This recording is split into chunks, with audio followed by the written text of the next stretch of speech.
What's going on, everyone? Don here with the Physics Instructional Resource Team. And I've got another demonstration for you here today. This time we're going to explore the properties of electromagnetic radiation. And we're going to do that with this device here. It's a microwave transformer. And what it does is it takes voltage from the wall, the alternating current, and it transforms it to a higher voltage and a higher frequency such that it'll move electrons on these two antennae here up and down really rapidly at a frequency of around 2400 megahertz. And that's the microwave range of electromagnetism. And it'll do that, and as it does that, these moving charges will propagate a radiating electric field out into space. And it's set up in such a way that it'll go straight out in this direction. And that electric field, as it goes up and down, oscillating, there is also a magnetic field that's associated with it, and it's perpendicular to it. So instead of up and down, it'll be back and forth, or from your perspective, towards me and towards you.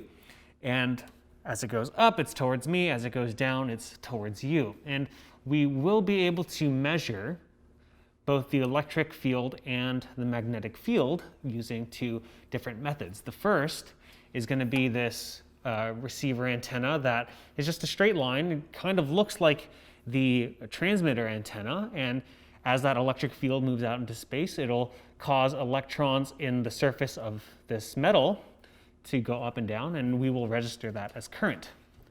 The second thing we'll do to measure the magnetic field is have this Faraday loop.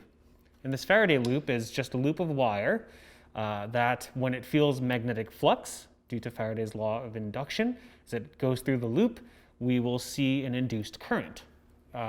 And it'll go back and forth. The magnetic flux will go back and forth through the loop if we orient it right, and we should also see that as a signal. And so the first one we're going to do is the electric field. And so make sure that's all the way turned up, it's on.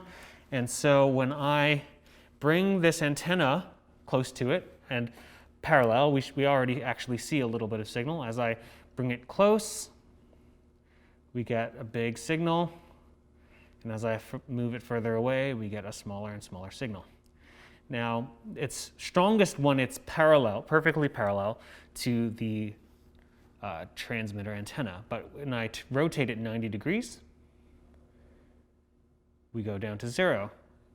I rotate it back, we get our full signal. So you see there is this angle dependence, this directionality to the electric field that we do need to consider when we're trying to receive and transmit signals in this fashion, right?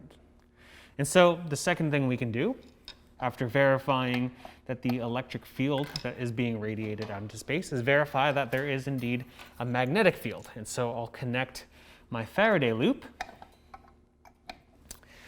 And if it's going back and forth, right, towards you and then towards me, back and forth, we want to angle the loop so that it's feeling the maximum extent of that flux.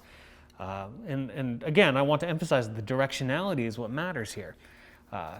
So when I bring this close with the magnetic field going back and forth through the loop, we get some signal. Right? And of course, this varies with distance due to the inverse square law. Now, again, there is that angle dependence, so I'm going to keep the loop right here, and I'm going to rotate it 90 degrees so that the flux will not be going at a 90-degree angle through the loop anymore. So I'll rotate it, and we should see that signal go down. Rotate it back, we see the signal go up. So we do see that there is this electrical component that goes up and down, and this magnetic component that goes back and forth. And so this is the basic structure of the electromagnetic wave.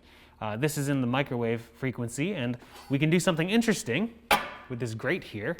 I'm going to actually switch my antenna back to the electric field probe. And what I'm going to do is I'll have this signal.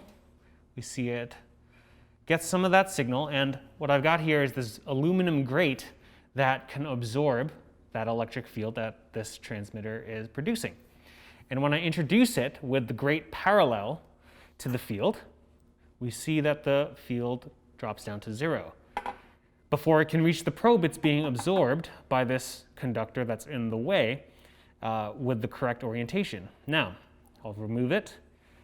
We see that signal go back up. And I'm going to change the orientation of this absorber now 90 degrees.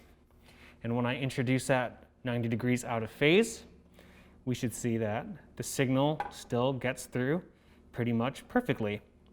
And now I'll do the rotation while it's in place, and we can see this angle dependence of the signal with this filter. And so this is just an introduction to the way that electromagnetic radiation, or light, can interact with matter, and exploring some of the properties of how it's created and how it functions in space.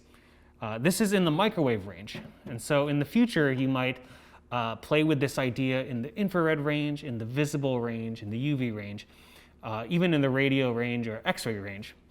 But before you can get to those things, you need to understand the basic principles of electromagnetism in general, and that's what we've shown here today. And so I'll see you next time in a future video, and keep learning.